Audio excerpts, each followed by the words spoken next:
26 जनवरी के लिए हम तैयारियां कर रहे हैं। पुलिस जिस तरह से हमेशा की तरह जो परेड होती है कमांडेंट होमगार्ड्स के साथ मिलके वो तैयारी कर रहे हैं। इस बार बॉयज़ स्कूल के ग्राउंड में ये फंक्शन हो रहा है। डीपीआरओ को आदेश दे दिए गए हैं कि जो सांस्कृतिक कार्यक्रम होता है उसमें आठकर स्कूलों के प्रोग्राम जिनमें स्पेशल इंस्ट्रक्शंस दिए हैं उसमें सिर्फ देशभक्ति का ही प्रोग्राम होना चाहिए और भंगड़ा टाइप के प्रोग्राम नहीं होने चाहिए, वो तैयार कर दिए जाए। बाकी हमेशा की तरह इस बार भी जो फ्रीडम फाइटर्स हैं हमारे उनको सम्मानित किया जाएगा। बाकी जितनी भी चीज़ों के फ़ोटोग्राफी वगैरह के टेंडर्स हैं और इनके टेंट्स शामियाना वगैरह उसके टेंडर्स हैं वो कॉल कर दिए गए हैं। मुकेश अग्निहोत्री जी हमारे चीफ गेस्ट रहेंगे इस प्रोग्राम में और इंद्रदत्त लखनपाल जी जो चीफ पार्लियामेंट्री सेक्रेटरी हैं रूरल डेवलपमेंट के, वो विशिष्ट अतिथि रहेंगे इस प्रोग्राम में। इसके साथ ही एक हमारी एक नई वैक्सीन जो है इंट्रोड्यूस की जा रही है पोलियो की तरह ही, एक रोटा वायरस। अमूमन देखने में आया हुआ है कि हमारे जो बच्चों के 0 to 5 ईयर तक के बच्चे हैं, ठीक है, उनमें जो है मोर्टिलिटी जो है ड्यू टू डायरिया भी ज़्यादा होती है। तो जो डायरिया बच्चों में होता है तो उसमें मैक्सिमम जो वायरस हमारा जो उसमें मेन फैक्ट्री होता है वो रोटा वायरस है। उसको कंट्रोल करने के लिए सरकार ने एक हमारे रोटा वायरस वैक्सीन लॉन्च करने जा रही है और मोस्ट प्रोबेबली नेक्स्ट मंथ में फर्स्ट या सेकंड वीक में लॉन्च हो जाएगी। तो उसकी ट्रेनिंग हमने अपने जितने भी चिकित्सा अधिकारी हैं और पैरामेडिकल स्टाफ है उनको, दूसरे डिपार्टमेंट के लोग भी हैं आईसीडीएस के, उनके लिए हमने 28 तारीख को एक मीटिंग रखी हुई है, एक ट्रेनिंग रखी हुई है। तो वो ट्रेनिंग हमने 28 तारीख को करानी है उसमें रोटा वायरस के लिए। उसके बाद हम दूसरी एक मीटिंग और रखी है इसके लिए। एक और डे हमने सेलिब्रेट किया जा रहा है एनडीडी, नेशनल डिवॉर्मिंग डे। तो वो है हमारा 10 फरवरी को। तो उसमें ऐसा है कि जो हमारे बच्चे हैं मैक्सिमम लोग अनीमिक हैं। तो अनीमिया होने के तो कई कारण हैं, पर उसमें से एक जो हमारे बच्चों के पेट में जो अमूमन कीड़े होते हैं जिसके बाद आम लोग बोलते हैं कीड़े हैं, तो वो भी उसका एक कारण है कि जो अनीमिया होने का बच्चों में। पल्स पोलियो के बारे में जैसे हमारे आपको पता है हर 1995 से जो पल्स पोलियो का जो प्रोग्राम हो IPPI intensive pulse polio program जो चला, तो उसका जो है 1995 से शुरू हुआ है और आज 2015 लगा हुआ है। ये अच्छी बात है कि पिछले 3 सालों से जो है हमारे कंट्री में कोई भी पोलियो का केस रिपोर्टेड नहीं किया गया है।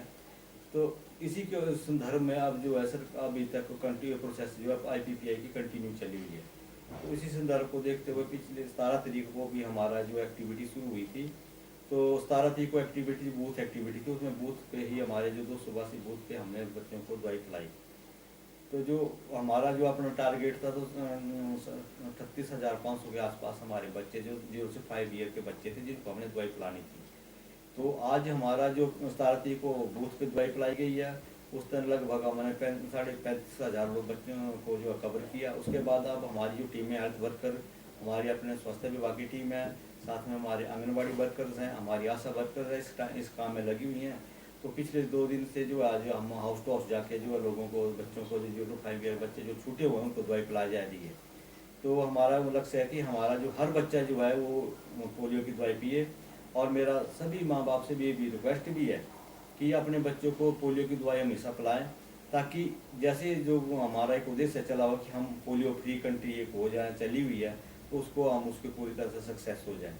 और रिसेंटली में हमारे यहाँ एक पोलियो का IV इंट्रावेनस भी, उसमें इंजेक्शन भी होगा पोलियो का, वो भी इंट्रोड्यूस किया जा रहा है। तो कई जगह तो हो भी गया लेकिन हमारे यहाँ नहीं हुआ है, वो भी उसके भी जल्दी आगे हमारी इस प्रोग्राम में लाया जाएगा। इसमें जो है जिसको स्वाइन फ्लू होता है उसमें देखने में आया कि लोगों को जैसे सिर दर्द होता है, बुखार, बदन दर्द होता है, उसमें साथ में जो है उसमें जो कमजोरी महसूस करता है, कई बार उसमें डायरिया जो होता है, डायरिया भी हो सकता है, वॉमिटिंग, उल्टी भी, दस्त वगैरह दोनों लग सकते हैं। तो इसमें ज़्यादा अगर इसको टाइमली हम इसकी ट्रीटमेंट ना लें तो उसके बाद उसकी कंडीशन जो सीरियस हो जाती है, तो उसमें कई तरह के साइन सिम्टम आ जाते हैं जो हमारे दिमाग को भी इफेक्ट कर सकते हैं, चेस्ट को इन्फेक्ट कर सकते हैं, मतलब बॉडी के हर पार्ट को इफेक्ट कर सकता है। उसके जो है बाद में कॉम्प्लिकेशन अराइज हो जाती है और बाद में जो है वो उसमें फर्टिलिटी जो है मोर्टिलिटी जिसको हम बोलते हैं वो बढ़ने के चांस होते हैं।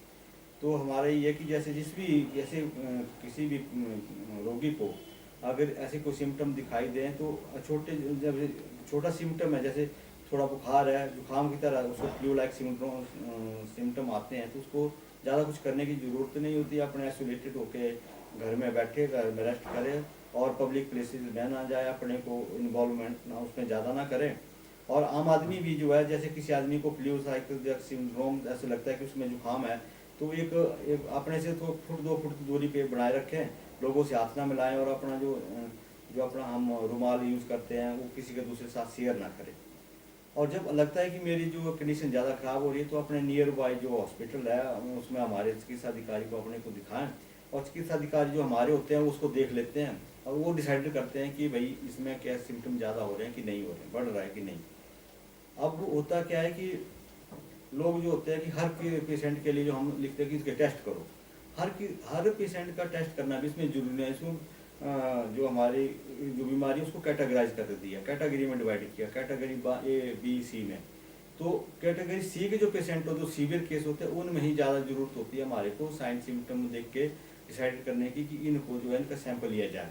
वही सैंपल लेके हम उसका जो है, हमारे यहाँ तो टेस्ट की जो ऐसी फैसिलिटी नहीं है, सैंपल हम यहाँ कलेक्ट कर सकते हैं, उसकी फैसिलिटी हमारे पास है। उसके बाद उसको जो हम शिमला भेजेंगे ICM से, वहीं से उसकी रिपोर्ट आएगी। और इसकी जो दवाई टेमीफ्लू जो हमारे पास है वो हर PSC CSC लेवल तक हमने अवेलेबल कराई है और उसकी हमारे पास कोई कमी नहीं है। अगर कोई ऐसा पेशेंट आया है तो हम उसको पूरी तरह से हेल्थ स्वास्थ्य विभाग जो पूरी तरह तैयार है, लेकिन अभी तक हमारे पास यहाँ स्वाइन फ्लू से रिलेटेड कोई ऐसा कोई केस हमें रिपोर्ट नहीं किया गया है। कैसा बचाव कर सकता है बंदा? नहीं, उसको होम मेड, जैसे हम जुकाम नहीं होता, जैसे हमारा आम जुकाम है उसी तरह से घर में ही सिंपल से गर्म पानी का यूज़ करो, भाप लो, उसी हिसाब से जैसे होता है वो उसी हिसाब से करना। वो आइसोलेट होना, 2-3 दिन का वायरल इन्फेक्शन है, 2-3 दिन में अपने आप ये धीरे कंट्रोल हो जाती है। इसमें ज़्यादा दवाई का रोल नहीं है इसमें।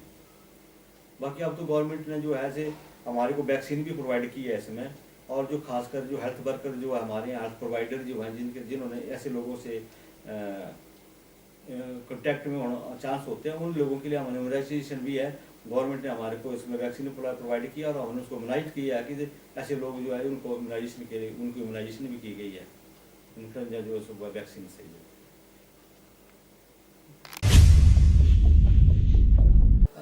जैसा कि हमारे जो बच्चे हैं, खासकर एडोलेसेंट हेल्थ, जिसको जो बच्चे हैं 19 साल तक के बच्चे हैं, उनमें अमूमन देखने में आया है कि उनमें अनीमिया ज़्यादा होता है, खून की कमी ज़्यादा होती है।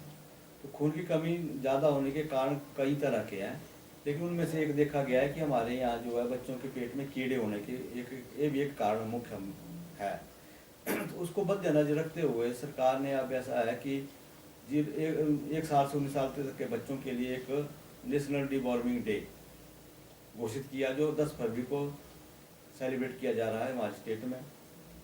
तो उसमें 1 से 19 साल तक के बच्चों को एक एल्बेंडाजोल की गोली खिलाई जाएगी, कीड़े मारने की दवाई 10 तारीख को खिलाई जाएगी। उसको स्कूलों पे खिलाई जाएगी, आंगनबाड़ी वर्कर के थ्रू खिलाई जाएगी, हमारे ICDS डिपार्टमेंट है उनके द्वारा खिलाई जाएगी। तो उसमें हम पहले प्रोग्राम में होता था कि हम सरकारी स्कूलों को इसमें इन्वॉल्व करते थे, लेकिन इस बार जो नेशनल डिवॉर्मिंग डे है इसमें हमारे सरकारी स्कूलों के साथ साथ भी प्राइवेट स्कूलों का भी सहयोग पूरा है, और प्राइवेट स्कूलों में जितने बच्चे पढ़ते हैं उनको भी दवाई खिलाई जाएगी।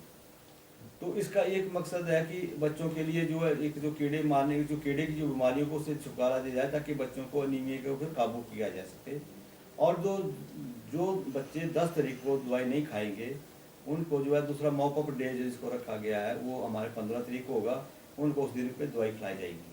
तो इसमें भी मेरा सभी बच्चों के माता पिताओं से एक रिक्वेस्ट है कि वो जरूर इस दवाई को अपने बच्चों को खिलाएं, और अगर कोई बच्चा किसी कारणवश 10 तारीख को छूट जाता तो 15 तारीख के लिए हमारा दूसरा राउंड होगा, उस दिन जरूर अपने स्कूल पे बच्चों को दवाई खिलाएं, ताकि इस प्रोग्राम को भी एक स्टेट नेशनल लेवल पे भी सक्सेस किया जा सके। इसमें एज लिमिट क्या रहेगी? 119 साल